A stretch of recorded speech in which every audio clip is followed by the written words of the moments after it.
We see Johnny Sin take on his newest role as a genetically engineered assassin in IO Interactive's 26th reboot of another reboot from a few years ago.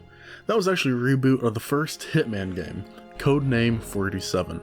I remember when they announced that Hitman was getting yet another reboot, everyone was just a little bit worried, I guess. You have to remember, it's not like the last reboot was exactly loved by really anyone.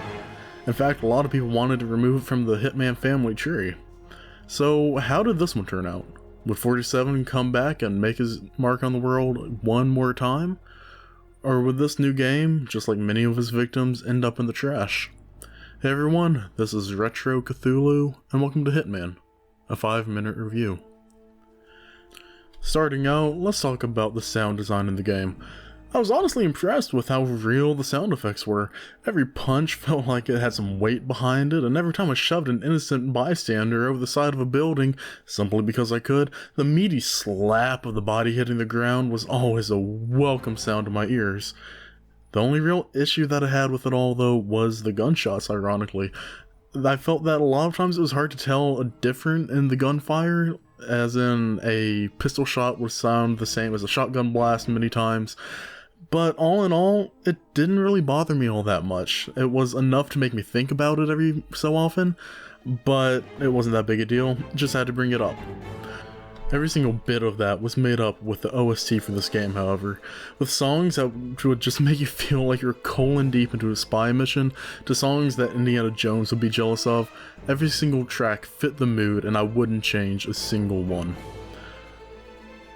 In terms of graphics, it's hard to think of a game that looks this good and runs this smoothly. Just look at the shine on this man's head. It's beautiful.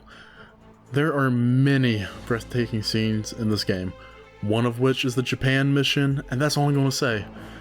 I want you to see it with your own eyes. Just go play this mission. You will not be disappointed. The lighting did, however, cause a few issues in my playthrough, but that could have just been on my end, but I wanted to point it out.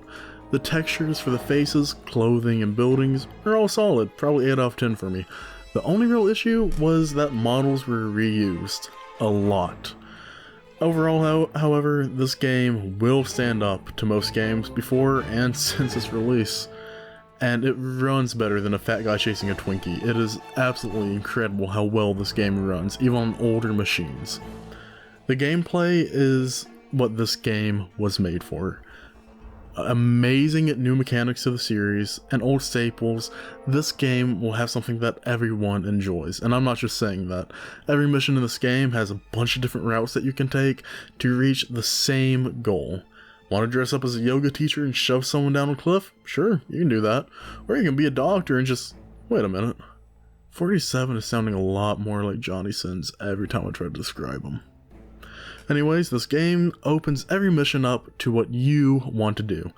Many times, I just find myself using a sniper rifle from a nice hidden area, and then I am out of that mission faster than my dad was in my life. The great thing is, though, the next time I play the mission, I can do something completely different, or when you play the game, you can play it in a completely different way than what I play it. So, every single time you replay a mission, it feels like a whole new level.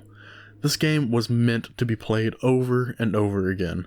I have about 60 hours in it, and I can say that I'll keep playing it for at least another 60. Now we come to the weakest point of the game, and that's the story. I'm not going to spoil anything for you, but it's a very spy learning his past story that we've all heard and seen before. With a main character like 47, we don't see a lot of development. However, that is not the point of this game. The simple point of this game is to kill people and find interesting ways to do so, and just to be a hitman. And this game delivers on that absolutely perfect, and there is a reason that we have not seen any other series hit quite what the Hitman games do. And this game takes all the best parts of it and puts it into one. So would I recommend you play this game? Absolutely, 100%. Even if you are not a huge fan of the older Hitman games, give this one a try. The training mission is free, so you have no excuse to at least try them out. Is it perfect? Not at all. Is it a great time though? Absolutely. So what are you waiting for, Agent? Take the time to become the killing machine you were meant to be. Rediscover what it means to be Agent 47. This was Retro Cthulhu, signing out. Good day to you.